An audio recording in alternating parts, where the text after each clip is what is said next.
제자들은 예수님께 성전 건물들을 보라고 합니다. 당시 예루살렘 성전은 사람들의 눈을 사로잡기에 충분했습니다. 헤롯 왕이 건물을 다시 증축했는데 솔로몬이 처음 지었을 때보다 그 모양은 더 크고 화려했기 때문입니다. 그러나 예수님은 이 성전이 다 무너질 거라 하시죠.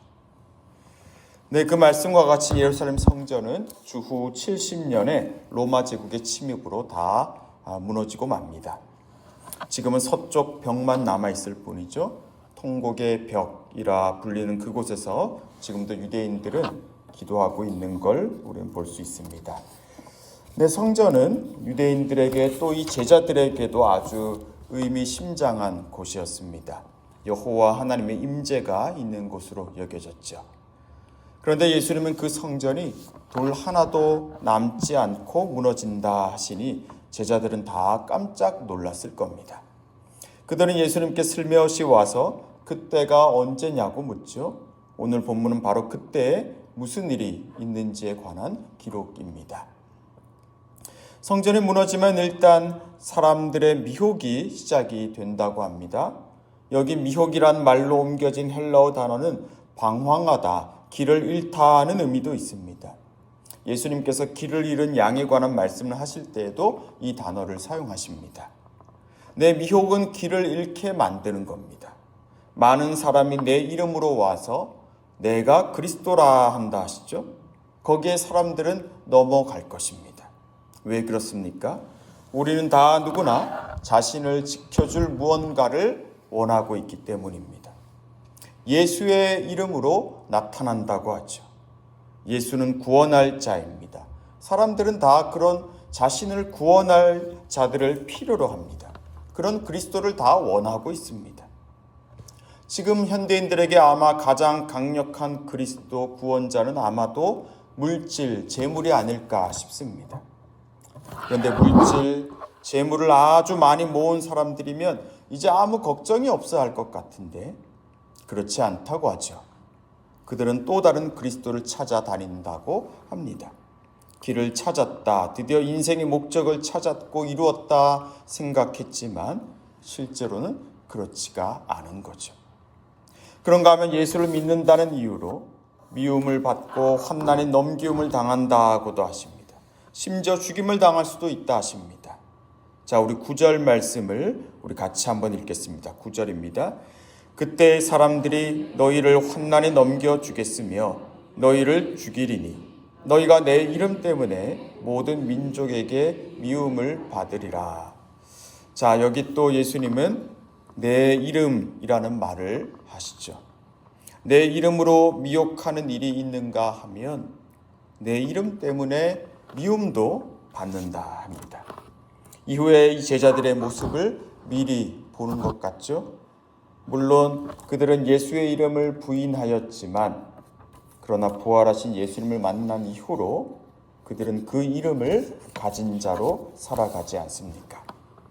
그래서 그들 중에 일부는 어려움을 겪기도 하고 그 이름 때문에 순교를 당하기까지도 합니다. 그러나 그들은 부활하신 예수의 이름 안에 있는 그 능력이 있다는 걸 지금 당장은 몰라도 이후에는 그걸 알고 누리고 전하는 삶을 살아갑니다. 가령 베드로는 성전 앞에서 나면서 못 걷게 된 사람에게 뭐라고 했습니까? 은과 금은 내게 없지만 내게 있는 그것을 너에게 주노니 나사렛 예수 그리스도의 이름으로 일어나 걸으라고 했죠. 네, 그는 그리스도 예수를 그 안에 가지고 있는 사람이 되었습니다. 그 이름 때문에 어려움도 겪지만 그러나 그 이름으로 인해 그는 그 모든 어려움을 이기고도 남는 또 미혹에도 넘어가지 않는 사람이 된 것입니다. 오늘 본문의 표현대로 천국 복음을 그는 소유한 거죠. 예수님은 제자들에게 끝까지 견디는 자는 구원을 얻는다 하십니다. 천국 복음이라고 하셨습니다. 그 이름 때문에 고통을 당하는 것도 분명한 사실이지만 예수님은 그걸 복음이라 하셨어요. 네, 그 사람은 그 이름 때문에 어려움을 당하지만 그 어려움을 이기고도 남는 복된 사람이 되는 겁니다. 이후에 제자 중에 한 사람인 요한이 환상 중에 본 것도 그러했습니다. 우리 같이 한번 찾아보면 좋겠는데요. 요한계시록 22장입니다. 요한계시록 성경의 마지막 장이죠. 요한계시록 22장 1절에서 5절까지의 말씀인데요. 요한의 환상 중에 본 장면이 기록되어 있습니다. 우리 같이 한번 읽겠습니다. 또 그가 수정같이 맑은 생명수의 강을 내게 보이니 하나님과 및 어린 양의 보좌로부터 나와서 길 가운데로 흐르더라. 강 좌우에 생명나무가 있어 12가지 열매를 맺되 달마다 그 열매를 맺고 그 나무 잎사귀들은 만국을 치료하기 위하여 있더라. 다시 저주가 없으며 하나님과 그 어린 양의 보좌가 그 가운데 있으리니 그의 종들이 그를 섬기며 그의 얼굴을 볼 터이요 그의 이름도 그들의 이마에 있으리라. 다시 밤이 없겠고 등불과 햇빛이 쓸데없으니 이는 주 하나님이 그들에게 빛이심이라. 그들이 세세토록 왕노릇하리로다. 자, 하나님께서 구원의 완성을 이룬 그때를 보여주는 장면입니다. 그때 신자들이 어떤 모습을 무엇을 하고 있을지에 관한 환상인데요. 물론 신자들은 그때까지는 여러 미혹도 겪고 시험도 겪고 협박도 당할 겁니다. 심지어 죽기까지 할 겁니다. 그러나 그들은 마침내 어린 양의 보좌 앞에서 예수님을 섬기며 그의 얼굴을 볼 것이고 또 그의 이름, 즉 예수님의 이름이 그들의 이마에 적혀 있을 거라 하시죠. 네, 분명 그 이름 때문에 고통을 당하기도 했지만 그 이름 안에서 끝내 구원을 이룬 구원의 완성을 이룬 것입니다. 이제 그들은 주님과 함께 세세토록 왕노릇할 거라 하나님은 말씀하시죠. 사랑하는 성도 여러분, 이 믿음의 싸움의 결국은 누가 끝까지 예수 그리스도를 붙잡고 있느냐에 달려 있습니다. 여러 재난이 있을 겁니다. 억울하고 속상한 일도 있을 수 있습니다. 그런데 우리가 해야 할 일이 무엇이라고요? 예수님을 바라보고 끝까지 붙잡는 겁니다. 죽음에 넘겨지신 예수님이지 않습니까? 억울한 일을 몸소 당하신 분이 아닙니까? 그러나 그분은 아버지 하나님을 끝까지 그 순간에도 바라보셨죠. 근데 우리가 예수님을 붙잡고 있다면, 그런 그리스도 예수 안에서 우리에게 보여주시고 확증해 주신 그 하나님의 사랑 안에 우리가 거하고 있다면, 우리 마침내 예수님께서 그러하셨듯이 우리 또한 죽음의 세력을 이기고 부활할 것입니다.